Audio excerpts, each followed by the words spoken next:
What is tonight's podcast going to be about? It was supposed to be about our shaman. It telling us about the Indians, a little bit about Indians and Indian medicine and what it means to be a shaman. Yeah. But he's not going to make it tonight. So we're going to do something. We're going to go to Plan Zebra. Okay, which is? Well, first off, a lot of people haven't joined the podcast before. Right. And so it's a good opportunity for us to have a meet and greet, and everybody can tell a little bit about each other. And then also we might want to tell of our whatever paranormal experience caused us to, what was our first paranormal experience, or what woke us up and made us want to be part of a paranormal team. Mm-hmm. So those are some things that we can talk about, and that will take up our time very easily, and we'll all get to know each other better. And as we do, we become a tighter knit team. Okay, wonderful. At least in my opinion, we do. Right. Also, now I have rescheduled our shaman for the 25th. Okay. And next week, we're going to have Sharon Prince. And she's going to talk to us about past life regressions. Oh, yeah. Okay. And actually, Saturday, I'm going to go over to her house and I'm going to do one. Oh, past regression? Yeah. Now, who does this? Huh? Who does this? Sharon Prince. Oh, okay. Oh, wow. That's good. She's on our Facebook team. Uh-huh. And actually, I've known her for a number of years. She's the one that taught me to do auras, and I've done a few meditations with her. Oh, wonderful. Wow. I've always wanted to have a past life regression, just, about the past. And sometimes we have the reoccurring patterns. Yeah. It's from our past, and how we break from that and how we can make it better on this life. Sure, sure. There's Bubba. All right. Who else is with us tonight? Just you and Bubba right now. And Bubba's not quite with us. He's still logging in. It just notified me he's here. We're waiting for his microphone to come up. Okay. I look terrible. I was out there working today. So okay. No problem. I've been working on restoring an antique trunk. So I got my How big a trunk is it? I'm almost done. It's a what it is. It opens up, and there's a mirror on the top part, and then there's three drawers. So I've already decoupaged the insides of the drawers. I painted it. I've just restored on the outside. Left a lot of it, pretty much the look of it, Okay. But it had a lot of rust. Yeah. So I had to sand a little bit of the rust off with CLR, let that take, primered it, and then, paint it, and then I kind of antique that. So that's what I did. So it should be done by, I'm hoping tomorrow morning, just the bottom. It mostly has just to be painted. Everything else is done except the bottom. Okay. And the bottom's all tin. So, yeah. I don't know if Bubba's going to try to come back on or not yet. I'm still seeing him, but I've seen the camera off and the. Maybe he's having problems logging on. I don't know. I know Bubba has trouble with bandwidth once in a while, and there are times when he has to put a little tinfoil hat on so that I can talk to him on the phone. Oh, he got off. He did. So, run that by again. Oh, I had a child abduction. You know how it comes up like an emergency? It just popped up. Oh, okay. Hey, Bubba, I hear you. Hey, Bubba. Hallelujah. I heard good. How about you? Yes. Danny is on. Hi. Danny's been with us for 16 years, so hey, she's one of our regulars. Well, she's got me about 16. Yeah.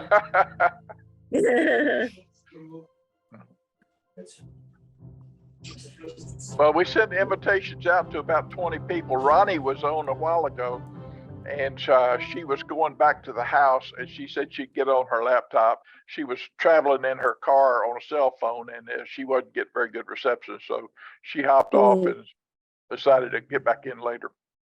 Okay. I'll let you introduce yourself to Danny, and then she can introduce herself to you and tell you a little bit about her. Yeah, don't let her not tell you about her episodes with the haunted dolls. Because when I first met Danny, she was making clothes for dolls, and she had a doll scared the crap out of her. Yeah, it's true.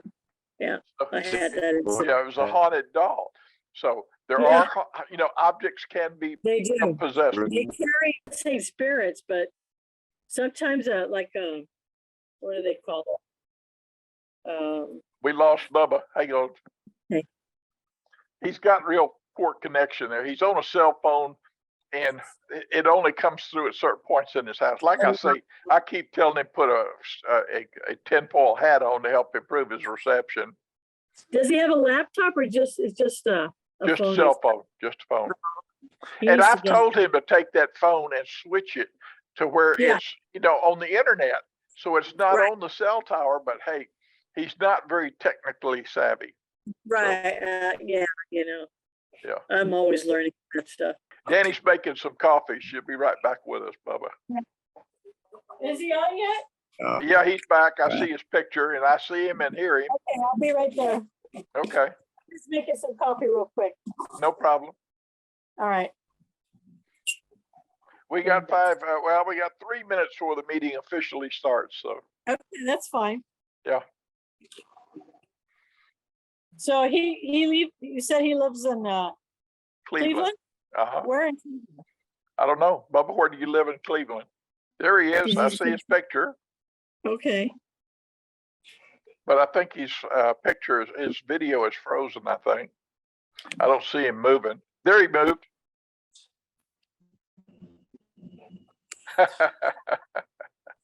Talk to me. Can you hear me? I can hear you. Can you hear me? I can now. Yes, sir. Hallelujah. Yeah. Tell Danny a little bit about yourself, Bubba, so she'll know who you are, and then she's going to tell you who she is. I moved to Livingston. Here's a transfer to the university. And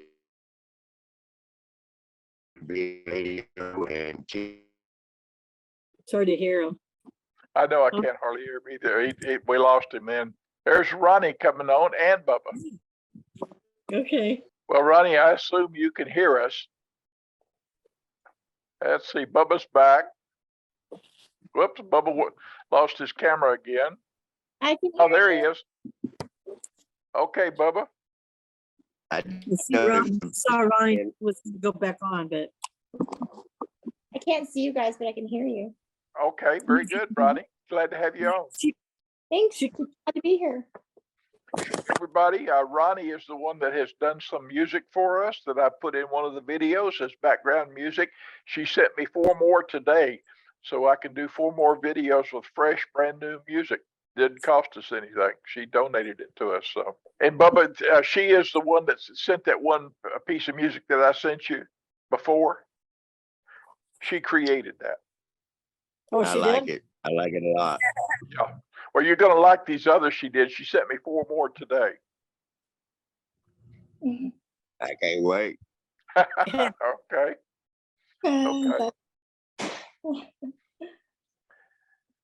Okay, I tell you what, Roni, why don't you tell Bubba and Danny a little bit about yourself so they'll know who you are. And Okay. then I'm going to have them do the same for you. Cool. How do I turn on my video? Does anybody know how to do that? There's a camera over on the left-hand side down on the bottom. On the bottom. And then you tap into that. I'm in a little bit on the dark because I'm in the other room. I could move over this morning. There, you're on. There you You're are. there. Oh, God. That's well. You look, you look fine. Surprise. Hi, everybody. Bubba has his camera off. He's having bandwidth problems, so. Let me get over here. I'm Roni. Nice to meet you guys. Nice to meet you too. Thanks. Yeah, John's been working really hard on this. So proud of you. Good job. Thanks for inviting me all. I don't really have much to say. Let's see, what do you want to know? Well, Go ahead. what is your interest in paranormal? Have you ever had any paranormal experiences? Well, have unusual things that I can't explain. I'm not sure where to look. Here or there. Anyways, wherever I'm looking. The little light on by your camera. Okay. So, I have things like that have happened in my life that I have not been able to explain, like near-death experiences, or just kind of feeling. I'm a very intuitive person, so I kind of pick up everything, and I don't really like to. I'm never sure what it is. I just say thank you. Well, you're an empath. I'm taking my. I think so. Yeah. Okay, Danny, how about telling us what your first paranormal experience was and what interested you in the paranormal? Oh, years ago. Now, I'm originally from Los Angeles, and I was I'd say about 8 years old. No, actually earlier than that, probably about 7. And we were in Venezuela. We go there every summer. And my grandmother, we were out in the country. It's called Higuerote. It's near the beach and stuff. But I think there's this other location. It's out in the country. But anyway, she told us about this house down the street, and she says to avoid it, because there's a crazy lady that lives in that house. But she says she was a spirit. Yeah. So oh, really? Says, yeah. And she says not to go near that house. It's vacated. It's overgrown with weeds and everything. But you know how kids are. You get tempted. You're just curious. Oh, So Tamana, my sister, myself, we went over there. And we're daring each other, it's like, okay, you run on the porch or whatever, right? So my Tamana goes and touches it, and then my sister goes there and she touches it and runs back. And I'm the last one, so I'm going there, and all of a sudden this lady comes out of this house, and she's standing there, but she's solid. Yeah. I tripped on the stairs. I got up and I fell again because it was gravel, and I remember cutting. I still have that scar on below my knee now, but it should be above my knee. But when we turned, the lady wasn't there, but we went running. And then when my grandmother was asking, where you guys were, and we told her what happened. I said, what did I tell you? You don't listen. There's reasons why I tell you not to go to that house. It's haunted. That was my experience, my very first experience. Well, Roni and Bubba, Danny is one of our investigators that's been with us for over 16 years now. She's one of our original team members. And also she has an interesting story where her family has always ridiculed her about believing in the paranormal. And so anyway, she has a story that she tells about her husband and about what happened to him. You want to share that with us, Danny? Oh, I laugh about it because it's just too funny. So my husband's out on a business trip. I'm in the house by myself, and at this time I had 2 German Shepherds. So it was dusk, and where I live, it's out in the woods. There's all these big pine trees, and it's a 2-story. It's kind of like a loft on the upstairs. And when you look over the window, it overlooks the piece of land. You see all the trees, but underneath there's a carport and there's a light that goes out. Okay. Well, you can see from far, and it looks kind of spooky anyway, because the way the light goes under there. So anyway, the dogs go out. I let them out to go to the bathroom. I go back upstairs because I was cleaning or whatever. And I hear the dogs go off. I mean, going crazy. So I look out the window and I see these dogs. There's just, with the hair up on their backs, and then and I'm looking at a distance, And I see this man standing there. Now, we have a sign outside that says private property, no trespassing, kind of a thing. So I'm looking out there and there's this man in overalls. Yeah. But he's wearing overalls that is not of this time. It was like maybe I could say the 30s. Yeah. And he was solid. So I was concerned because my God, I'm by myself. And there's this man in our property. Yeah. I was scared, Yeah. So the dogs, they were still at him. And I looked out, and all of a sudden he's standing there, and then he looks up at me like this. He saw me, so I go back in the window like this, like, oh my God, this man saw me, Yeah. So I go back in the window. He looks over, he turns around, and then he walks, and then he disappears. Just thin air, poof. There we like go. that. And the dogs were like, okay, where did he go? So I call my husband. I says, you're not gonna believe what I saw. I saw a ghost in our backyard, but he was solid at first. And he just started, oh, you're imagining things, whatever. Fine. Well, Thanksgiving comes around. And that happened maybe a month prior. And he goes to his sister was there, the whole family, his mom, his son. And he goes, oh, Daddy, tell him what you've seen at the house. He said, well, yeah, you're going to make fun of me because he doesn't believe in this stuff. And he was laughing at me. So this is going to be like a joke. He says, no, go share it. So I tell him what happened, right? Well, then they all start laughing at me. I says, I knew that was going to happen. You guys don't believe me. So I'm sitting there and they're laughing. I says, okay. And I'm pointing at each and every one. I says, never say never, because my brother used to tell him that until he experienced it. He says, okay, one of these days, one of you guys are going to see something. You're going to see. So right before Christmas, Steve is fixing his engine outside, and it's on a crane, and it's underneath a carport. I was inside cooking dinner.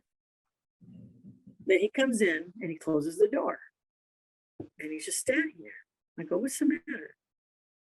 And he just kind of looks, just stands there. I go, what? He says, I saw that ghost.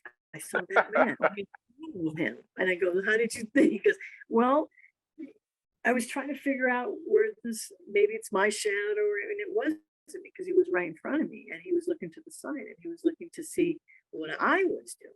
Yeah. And then he disappeared. So right around Christmas Eve, we went together with the family. And I said, well, now it's my turn. Right. So he go, all right, Steve, tell him what you saw. And he didn't want to say it at first, but then he tells him his experience. He says, you know what? She's telling the truth. She did see it, and I saw it. I only saw a shadow of it, but it was him. And a few laughed, but there was a few in there that didn't say anything, and it was particularly his sister. Yeah. And she goes, well, you know what? I had an experience. And she goes, I was at my friend's house. It was a bunch of us girls, women together. And my friend had a house in a lake. And we decided to spend the night and play games or whatever, and then, spend some time together. And in the middle of the night, we decided to go to bed, and I had to go to the restroom. So I'm walking down the hallway, and right before I entered the hallway, I saw this woman glowing walk across from one door to whatever it was, and I thought it was another. So I walked over there, and sure enough, it was into a wall. The next day, I tell my friends, the woman that was her house, she says, you know what? I saw a ghost last night. She goes, what did she look like? And she described her. She goes, that's my mother. Because I really wanted to see, oh my God, my mom just passed 3 months before. You saw my mother. That's who she was. He goes, well, yeah, she just was walking by. She was very luminous, light, and I could tell it's her. you could see through her, not completely solid, but you could tell every detail about her. Yeah. So when she says, Danny, I know I made fun of you, but Yeah. I believe it. And then again, his son, Lauren, he starts laughing. I go, never say never. You'll be the next one. You watch. So I used to tell my brother that. Yeah. Never, but he had some experiences at the house that he lived in at Redondo Beach. It was very haunted. Yeah. And the ghosts there made it known to him that, hey, we're here, Yeah. and he tried to avoid it, ignore it, and it made some direct contact. Yeah, I'm here, yeah. They don't like being ignored when they're trying to get your attention sometimes. Yeah, the experiences he had there. He saw a little girl wearing a prairie dress, and he was upstairs looking out the window, and the pool was empty, so he had two Rottweilers playing around there, and then they were playing around, and there was this huge palm tree, and he saw something. He saw the dogs were playing with something, and all of a sudden he sees this little girl, and she's got this big bow on her hair, and she's got the prairie dress and the high button shoes, and she's going around the palm tree, and then she looks up at him and smiles. Mhm. And she says she literally saw me, that I saw her. Yeah.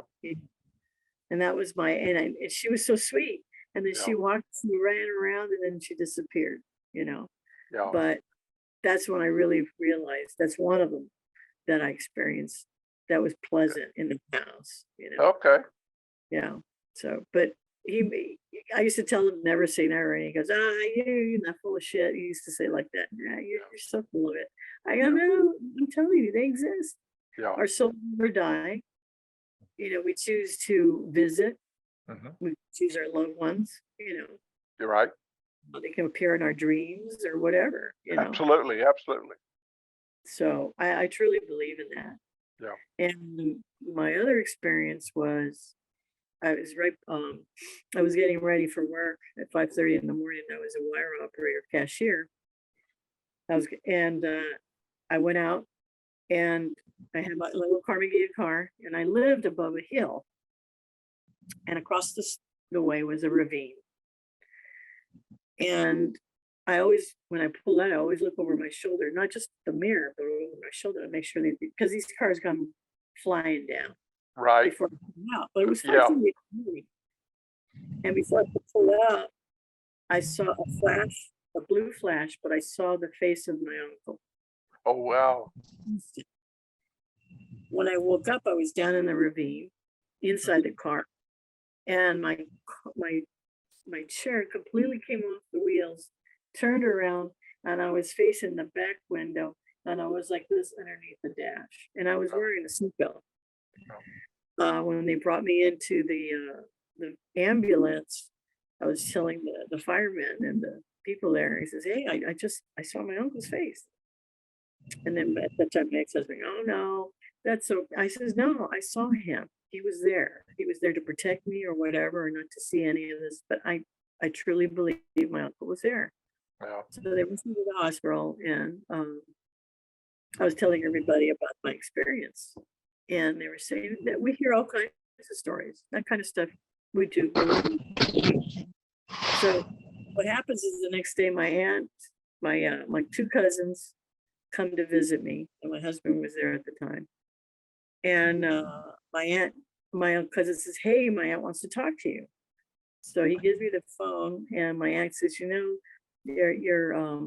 Dio, Fernando, or Guido, as I call him, he appeared to me in my dream, and he says, before you say anything, he was there at the time of my car accident. I saw his face in a flash.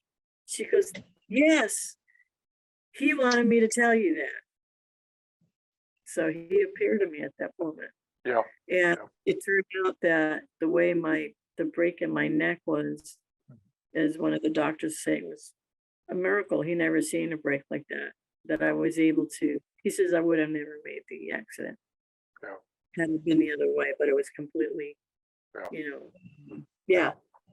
Well, we're thankful you're here for sure. But I You've been a mean, big things big like help that, to us, Danny. but things like that, I try to write down a lot of this stuff, little things because it pops up. Yeah, it does. Yeah. Houston here, we've experienced entities and that kind of thing. Yeah. So, well, that's one of the reasons we try to recommend to people that are having experiences to keep a pen and a notebook next to the bed, so when they wake up, they can write it down. Because for some reason, some of these events are very fleeting, and if you don't write it down right away, it's gone, and you will not even remember it unless you have something to trigger that memory to come back. Sometimes in dreams too, it could be that. Yeah. Or in an instant, maybe you wake up and you see something and let me write it down, Right. Kind of thing. So it's always a good idea to keep a pen and a tablet next to the bed. As Bubba would say, a number 2 pencil and a Big Chief tablet. There you go. Bubba's old school. Sometimes he says he needs a box of crayons. Anything you can write inside your bed. Open the door. Okay, here we go. Well, Bubba dreams in color like I do. Some people don't dream in color, so I guess if your messages don't come through in color, you might not need crayons. But hey, yeah, sometimes I do, not all the time in color. Yeah, mine do in color. That's good. Well, when I first learned about dreams and stuff, there was a psychologist saying, hey, nobody dreams in color. Everybody dreams in black and white. And I'm thinking, what the hell? I dream in color, always have dreamed in color. And sometimes it's hard to tell the dream from real life. Yes. Exactly. And so I don't know what was wrong with this dude, but in taking a poll here, it seems like we're all dreaming in color. So, I mean, I don't believe that dreams are in black and white. No. I mean, you even have flying dreams. You're flying. You're actually literally. We do fly in our dreams. We can go to another country, another place, I truly believe that. Well, in a couple of on a practice session that we did prior to our first podcast, my brother and I were talking about it, and actually he and I had shared some dreams, and what happened was we both had out-of-body experiences where we traveled around the room, and it seems like it's a dream and you don't really understand that it's a dream, and then you come back to your body. But again, when you experience that and you do that, first off, most people are afraid of losing where their body is and not being able to find it. I don't know how big a problem that is. I know I was concerned about it, and I never got further than I could see my body because I didn't know how to return to it. And to be honest with you, in some of those dreams when I was above my body, I would try to move and go somewhere. I even tried swimming and nothing. Man, that does not work. So I assume that you have to propel yourself with your mind somehow. So, it's a mental thing. And somehow when you separate from your body at night, it does happen. You separate, you become conscious of it. So, Right. That's true. So that's going to be one of the topics. Bubba and I are looking for somebody that we can get on to talk about that and how this works and stuff. So that'll be coming up in another podcast. Yes, that'd be very interesting too. Well, we've got a whole list of things we want to do in podcasts. I can go over those with you real quick. So if you happen to know somebody that might be an expert in that area, let me change. Remember Kate, the one at Spirit Quest? She was a redhead. Well, she moved to Oregon, and she still does. She has a group in Oregon and that kind of thing. But she does a lot of Zoom meetings. I mean, you might want to contact her. Would that be excellent? Yeah, she could. We could do a Zoom with her.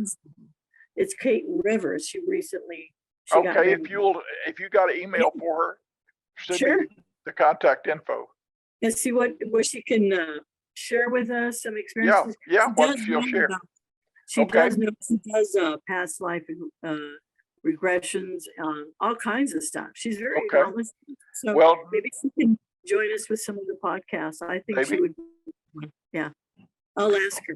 Okay, we're looking to do artificial intelligence because that's a big hot topic, and how it could affect us in lots of ways. Spirituality and the supernatural, how they're interrelated. We've got a guy, Jeremiah. Can't remember Jeremiah's last name right now. Yeah, Quintero. He's a minister in Livingston, and he's going to come on and talk to us about that. And I think we have him scheduled for the 20th. No, we got him scheduled after the 25th. The 25th is the shaman coming back. So we will have to get. List like that you sent on each Sunday. I like that. Yeah, that's good. If we can get that down, we're trying to make the list longer. We're trying to go into near-death experiences. And then again, we're going to have a guy from the Memphis ghost team talk about paranormal experiences he's had, and apparently he's had quite a few, and he's going to share those with us. Oh, that's wonderful. Then we're going to talk about the instruments that we use on an investigation, and we might fill in with that because on a podcast like this where our speaker doesn't show up, I can pull my little cart over and pull these instruments out, and we can talk about them. Yes. But a lot of us already know about some of them, but Roni doesn't, so it'd be new for her. Bubba doesn't, so it would be of interest, and they would be asking us some questions. Sure. Oh, yes. Okay, then we want to talk about angels. Yes. And auras, how you see auras and stuff. Now, Sharon Prince I met her when I first met her. It was one of the things I went and learned from her was how to see auras. I didn't naturally see them. And I took the course and I saw them for several days afterwards, but it takes me a little while to focus. And so it's slow coming, where some people are already tuned into it. They see people's auras all the time. Me, I don't. I have to work at it. How do you tune into that and see the? I've always wondered about there's a way to do it. There's a procedure to do it, and of course, the more, like anything else, the more you practice it, right, the better you are at it. The quicker you can get into that state. Okay, I'd be very interested in that. Okay, tarot cards and tarot readers is one of the topics. We want to talk about psychics, right? Superstitions of all kinds, a whole list of That's so interesting. Superstition, witches. Yeah. And then again, protection when we go on some of these ghost hunts, and of course, spirituality, religion comes into that too, because most of the time we use St. Michael's prayer. In fact, it's on the back of my business card. My ghost hunting business card's got St. Michael's prayer on there for people that need a little contact with the Lord to protect themselves. Right. I always ask St. Michael to protect me. Yeah. Always. Yeah, Always. I do too, whether we do it publicly or not. And I probably ought to be more vocal and more conscious of it when we go as a group. Yes. Teleportation and telekinesis. I haven't found anybody for that yet, but I've had some experiences in those areas that I've got some stories to tell. Oh, wow. Remote viewing. I was working on that with a friend, and we actually were remote viewed. I haven't been able to make the trip myself, but she was quite good at it. Yeah. They're very good. Extrasensory perception. And would you believe that our friend Pam Oakes has been busy the last 3 years during COVID studying Bigfoot and cryptoids? Really? Well, we have a convention up here. I forget. I don't know if it's in the fall, but up in Huntsville at the center, they do have a Bigfoot convention. Yeah. Well, she tells me that she's going to take me to meet a Bigfoot because she has friended one. Really? So that will be interesting. Yes, I'm going to go look into that. She's supposed to call me the next time she goes up there. I'm going to go with her. Now, we're in what location? It's somewhere up near Trinity. It's all she's given me at this point. Because apparently in Livingston, what was it that I saw? It was on one of the shows that they actually saw a sighting. Yeah. in Livingston. Yeah. Oh, yeah. Okay. Well, that makes sense because actually, from what Pam is telling me, and I hate to go into her subject about it, but the Native American Indians believe that Bigfoot is a tribe. They are their own tribe. They call them the Bigfoot tribe. And so they are a tribe of Indians. And actually, they had one. I'm going to let Pam go into it because I don't want to steal her thunder, tell her story. So Yeah. She'll have to tell us about it. That'll Yeah. be a good one to, yeah. But anyway, she will be very interesting on that. So I've just got to get her lined up to get us a story. I'll set a date for it. We'll do it next month for sure because there's several of these things where I have a personal list that I just need to schedule a date. Okay. Aliens. I don't have anybody listed for that, but I was hoping that we might discuss aliens a little bit. Sure. Shapeshifters and skinwalkers. Oh, well, that's a big thing now with the show, The Skinwalker Ranch. I've been Yes. watching. Yeah, I've been watching it too. And actually, Dr. Taylor was head of the National Science Foundation for the United States government. And so he's involved in that program. And so that lends a lot of credibility to what they're finding out there, you know? Oh, yeah. Black shadow figures. And of course, I can do dowsing myself. So also Dowsing. yeah, we might want to discuss demons. Yeah. And of course, the out-of-body experiences that we just talked about. I'm laughing at myself.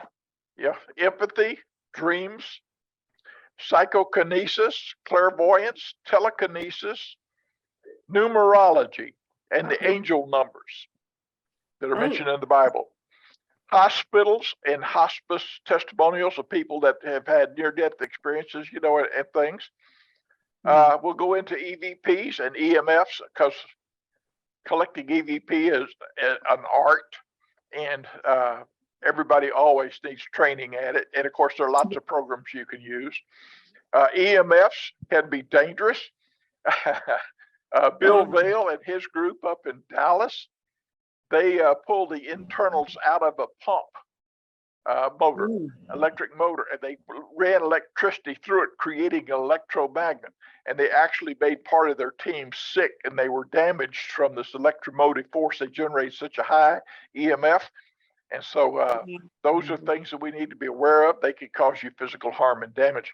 And of course, the one investigation we went on where the child was hallucinating, it turned out that there was a big transformer right outside that child's bedroom.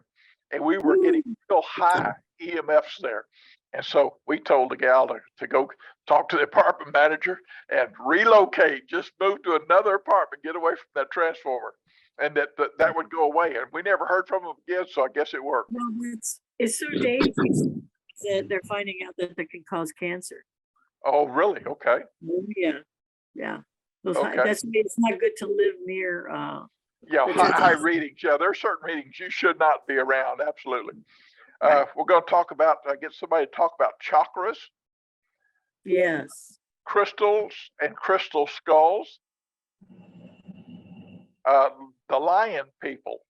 I don't know if you've heard about the lion people. I've just recently heard of them. There's also a crystal people. And I have just... Do what? I have heard of that. Is it the crystal, the skull crystal, or what? No, the crystal skulls or something else. And we're going to cover that too. But there is a group of people that are called crystal people. And, and they're kind of like the lion people. So I've got to find somebody that knows something about that. Okay. And then again, we can go into all the details of what we think are the proper procedures for conducting an investigation. You know, like we did when we were teaching at Leisure Learning, when we were offering those classes, taking people to the cemeteries to camp out overnight. Right. And doing the cemetery cleanups. And, you know, we need to get busy and do some more cemetery cleanups. I kind of miss that. Yeah, me too. And we also did an investigation too on that, remember? Do what now? Remember the one that we're at, what cemetery was that? Where we actually used the dowsing and we found out about the murdered victim? Oh, that was at Concord. Yeah. But yeah, and of course at Concord, we found one of the headstones there that was buried. And we also did that at Kessie the same thing there. Also, in being professional as ghost hunters or paranormal investigators, there's a vocabulary that we need to develop and learn certain terms so that when I say a term, the mental picture you get is the mental picture I have. Because Right. if we're not talking in the same vocabulary, I can be thinking vanilla wafer cookies and you're thinking Oreos. They're both cookies, but they're you're not getting the same picture I am, and it doesn't have the same meaning and it doesn't have the same taste. So exactly. if we get our vocabulary together, we better understand each other and we can communicate better. So, Sure. and of course, the classes that we were teaching at Leisure Learning, I think that vocabulary list was 15 pages long, something like that. It's long. It's a lot. We can talk about graveyard restorations and what it means and stuff. Also, some of the things that we're finding out about the Bigfoot and some of these other things, like at Skinwalker Ranch, is that there might be interdimensional travel and interdimensional beings. So I have found a guy by the name of Robert Seffer and also an Alex. Let's see, let me expand this out so I can see Alex's last name. Alex Gray. So those are two people that I need to contact and see if they will be willing to come on and talk to us about that. And then we're interested in maybe investigating some wormholes. So these are all kind of supernatural types of things that fall under the paranormal realm. And of course, I'm sure that vocabulary that we have, we talk to some of these people because I am unaware of some of these areas. Our vocabulary is about to expand a lot. So as we learn more. So anyway, these are some of the things, and that's 45 different things. So that's almost, if we do something every week, we've got a year covered, almost. And we won't cover the same topic twice, Right. There are some that are kind of related, Right. but it won't be the same exact topic. Exactly. Yeah. Okay, Ronnie, do you have any questions for us? Oh, can you hear me? Do I have any questions? Anything come to mind while we were talking? So no, I don't have any questions. Let me tell you, does this help if I do that? No. There you go. Either way. You can go either way. We can see you. Okay. All right. So should I tell them about the thing that happened at the cemetery? You could do that. Yes. Yeah. Tell us. All right. So I was out at the cemetery recently doing a thing for the veterans, and it was a really awesome event. And then at the end, I went to go find my friend who we interned last year, and I hadn't been back there since he had passed. And I was waiting for my friends and their family to call to see if they wanted to FaceTime so they could visit the grave. And in the meantime, while this is happening, I was standing there and a lady approached me and she said, "Ma'am, can you help me?" And I said, "Sure." And she said, "Can you help me find my husband?" And I said, "Sure, absolutely." And we proceeded to find him in the mausoleum. But here's the part of it. Let me see if I can narrow this down. She was an 85-year-old lady, and we're just having a conversation. And what was really interesting is that I was telling John this, he's probably heard this, but I am a singer and a performer here in Houston. Oh, I sing all over the place. But anyway, out of all the things in the whole world this lady could talk to me about, because I'm just letting her talk to me. We're finding her husband, and I'm just helping her. And then she tells me, I used to live in Germany and grew up, and she starts talking to me about music and opera and all these things. So I am a classically trained opera singer, and I'm also a classical pianist. Oh, wonderful. No, I mean, this is what I'm doing. What I'm saying is that, thank you. What I'm saying is that out of all the things in the entire universe you can talk to me about, this woman latches onto me, and I'm thinking I'm just helping her, right? You're right. And she starts talking to me about music. Now, does that seem normal? I mean, not weird? No. Maybe. But let me continue.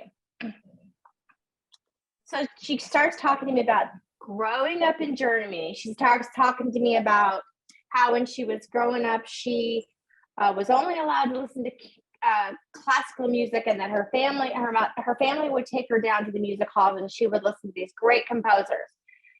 Wow. Now, what's really interesting is that she mentions in this conversation to me some musical references specifically that were tied to my grandmother, who is no longer living, who on a regular basis, my grandmother would have regular conversations. And when my grandmother was diagnosed with cancer and going through that process, I started talking to her sometimes 2-3 times a day, always in the morning with coffee, check on her during the day, and then say goodnight to her in the evening.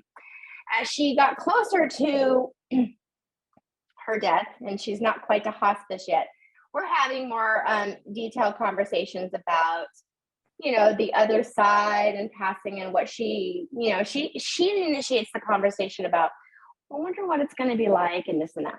So one day she tells me, because she calls my mom, then calls me and says, so I was watching Oprah, and there is these groups. There's these 3 tenors, and then there's this song called La Promesa. I know the promise. And anyways, this lady starts talking to me very specifically about musical references, not only just music in general, but specific. But specifically. Okay, so I'm just going, I'm listening. Right. You've caught my attention beyond what's going on here. And I'm like, I'm not going to lead the conversation, because at this point, I want to hear what you have to say. So she starts talking about Germany and Dutch this and Dutch that. And I've got some German and Dutch, mostly Scottish type, English blood, but on my grandfather's side. So this was referencing that. The musical references my grandmother specifically. And when my grandmother passed, she had that music played at her funeral. And one of the things that I asked her, I'm gonna circle back with it. I'll just skip ahead, not go back. But when my grandmother passed, she had this music played at her funeral. And before she passed, I had asked my grandmother some really specific questions.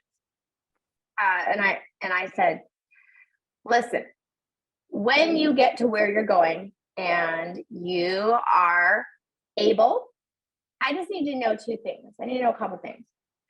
One, if it's possible, can you send me a sign? The answer is she did. The second thing is, are there choirs in heaven? Because if so, I'd like to audition. Anyways, yeah.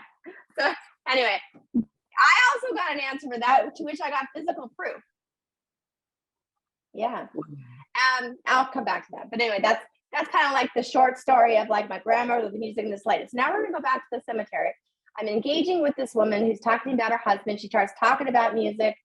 She starts referencing these Italian singers in this song, and I'm just going, okay. And then at the very end, I tell her, she says to me, I go to shake her hand, and I said, is there anything else I can do for you? And she said, oh, and basically no, but she's still talking to me. And I shake her hand with the double hand, and I'm looking at her, and she goes, oh, stop that. No, she goes, she grabs me and she pulls me, and we have this very nice embrace. And I'm thinking, oh, okay, 85-year-old woman, she's visiting her husband. Right. Maybe she just needs a hug. Not too weird. I'm happy to give a hug if you need a hug. Okay. But when she let go, she grabbed me by my shoulders, and she looks me straight in the eye, and she goes, I will see you again. And I said, oh, really? So where in Houston do you live? Because I just wanted to tell you, like when you were talking about the music, that I'm an opera singer, and we've got some concerts coming up, and would you like to come to one? Because these things come to me my whole life, but I am also a scientist, so I'm always like, I take things in that I can't explain, that I'm looking for logic. But my mother always just says, honey, just say thank you. Just say thank you to the universe. I'm like, okay. Yeah. Well, anyway, so I find out that she lives out near John, which is, she's like, oh, honey, I would never be able to come to your concert. I live too far. And I'm thinking, okay, so you're 85. No, great. And I now have my logical, I'm never going to see you again. So now what are we talking about? My brain is processing woman in the graveyard, finding husband, musical references that are very personal to me, historical references that are very personal to me. And then she's going to see me again. But what's really like locking in on me. So then I said, I walked to my car, and I asked her if I can walk her to her car, and it's, about 100 yards down the thing, and I can see it. She points to it. She goes, that's my car, is that one with the stickers. And I said, okay. My car is like about 10 steps from there. So I walked to my car. She walks to her car. It probably took me maybe 15 seconds to walk to my car. This woman could hardly move. And I say that respectfully, but she was a small woman. I was helping her off the curb. She wasn't with a cane, but she was very slow moving. Now, I don't know what happened here. This is what I'm saying. I got to my car and I turned around to make sure that she got to her car because she was in my view. Right. There's literally nothing but at this point, headstones and open grass. Right. The mausoleum we'd already passed that. There was no porta potty. And my point is that when I went to my car and I turned to make sure that she was okay, she was gone. And I went, and I just went, where did she go? It's too quick. Yeah. Well, yeah. Well, yeah. And so I was like, again, I'm searching for logic, right? And I'm just going, where did she go? Is there a porta potty? Nope. Did she fall? Nope. Is there a tree? Yes, but not there. No. Anyways, that was my recent experience.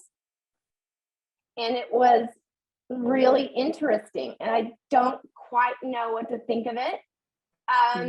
But it was interesting. So I will tell you. So like following that day, I got a real scary health scare. Something that like is potentially life-threatening. Okay. I'm dealing with cancer again. And that's up in the air right now. Those balls are up in the air. So I'm going, oh, okay, Roni, are you afraid? What's going on in your head? I think about these things very deeply, but I might, too overthinking. But my mother just says, shut up, Roni. Just say thank you. Just accept it. But this stuff, listen, it happens freaking all the time. It happens my whole life. And my mother has just been like, well, you've always been sensitive. So that's my recent experience. So that was kind of interesting. So was she an angel?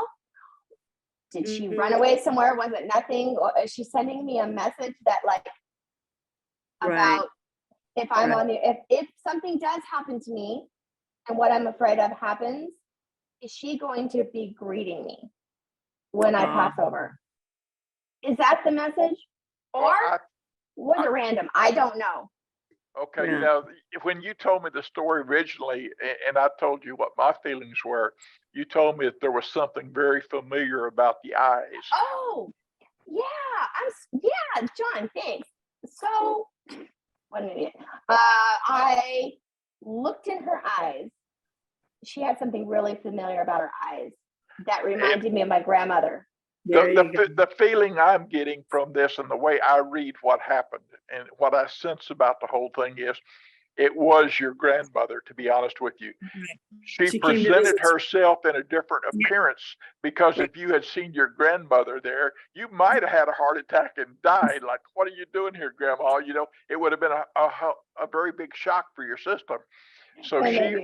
Yeah. presented herself to you in a way you would not recognize her, but you would get hints as to who she Yeah. was. And she was letting you know she's with you and that you would figure this out. That's what I interpret from your encounter.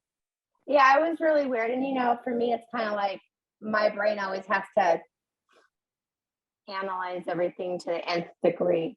I don't know if that's a good thing or a bad thing, but that's just who I am. That's how I'm built. And so it was interesting. And one thing I can tell you is my grandmother knows that about me. That I am very intuitive, as Joan says, and I've had this my whole life, ever since I was a young child. And things just naturally happen. But I'm also a critical thinker, and sometimes it gets really twisted, or it has for me. I'll speak for myself. If you are an artist, like, you cannot be a scientist, or if you can't have critical thinking, you can't possibly think like a scientist. And I'm like, Sure. I absolutely do. And I don't know if any of y'all know anything about like personality types. I was talking to John about this. Do you guys know about personality types in Myers-Briggs? No? Okay, so in the psychology world, there's like, people have these personality traits: introverted, extroverted, feeling, intuitive, thinking, perceiving. Okay. So based on everything I've been told and known and tested, I am what is called an INFP. I'm an introverted feeling perceiver, kind of on the high functioning level. Wow. So I pick up everything, and people kind of usually think like, oh, they usually get it wrong. They're like, oh, so Roni, you're a performer. You must be really outgoing. You must be really extroverted. And I said, yeah, no, I think you got it wrong. I'm really introverted. I'll talk to you if I'm feeling like we're talking about something I feel passionate about. But otherwise, how this ties in is that as an intuitive feeler perceiver, I can do these things, but I can't sustain it. It's kind of like I'm on task. I follow what I'm feeling. I soak up everything like a sponge. And then when I'm done with my task, I'm depleted. I have to like retreat and regroup and re-energize myself by, I need downtime, quiet time. So I'm either talking your ear off, like now, or I'm not saying, all right, I'm not saying nothing. No. You gotta come pitch me up. Anyway, that's my world. That was my experience. So Wonderful. there you have it. Wow. Yeah. Well, Yeah, it's coming up on 8 o'clock, and I want to be respectful of everybody's time. So I think we'll go ahead and end here before we get into something else. I wanted to thank y'all for coming and contributing to our little talk tonight. And I enjoyed being here with you, and I hope you enjoyed and learned something from tonight too. Thank you. And I will try to get this posted early next week. I'm getting better at my editing and stuff, and so and putting the music to it doesn't take quite so long. But anyway, I'll get it posted, and I'll send y'all links to it and let you know where it is. And in the meantime, do get Twitter and do go find our Twitter thing so we can start getting paid. And also on the YouTube where we're going to be posting these things. If you'll sign up, subscribe, that will help us get paid for that eventually. So if we can. John, go ahead, did you say it's TikTok? I thought it was TikTok. On TikTok, you're right, TikTok. So if you'll find that TikTok thing, or email me and I can send you a link to it, or and let you see some of the things. Now I've been failing to put the hashtags on it, which would help you find it, but I hope you can find it. And if not, I'll send you a link to the page. and that way you can view the videos. Now, I also don't know if I sent everybody copies of it, but there were 2 CBS Channel 11 newscasts we did. One was 13 years ago, one was in 2010, which was 13 years ago, and one was in 2011 or 12 or 13. So it's 10 to 15 years old, both of them. So I included those when I came across them in YouTube. And it does mention our group, and I'm in both those videos. So, hey. And so is Donna's in one, Siobhan's in the other, but I see they cut most of Siobhan out at Huntsville with the Black Jesus. But anyway, hey, we made the trip with Sherry Williams, and yeah, it was kind of an interesting experience with the Black Jesus statue. So anyway, I sent y'all links to that so y'all can review that if you want to. Sure. And that gives you a little bit more background about our group. It also gives us some links that if people want to know more about us, what we've done, we've got these podcasts or newscasts that we've done too as our part of our experience. So anyway, okay. Anybody have any questions? Okay, well, I'm going to wish everybody a good night. Sleep tight. Lord be with Thanks, you. John. Take care of you. You too. Nice meeting you guys. Okay. Bye. Nice Thanks to for meet you. sharing. Bye. Bye-bye. You too.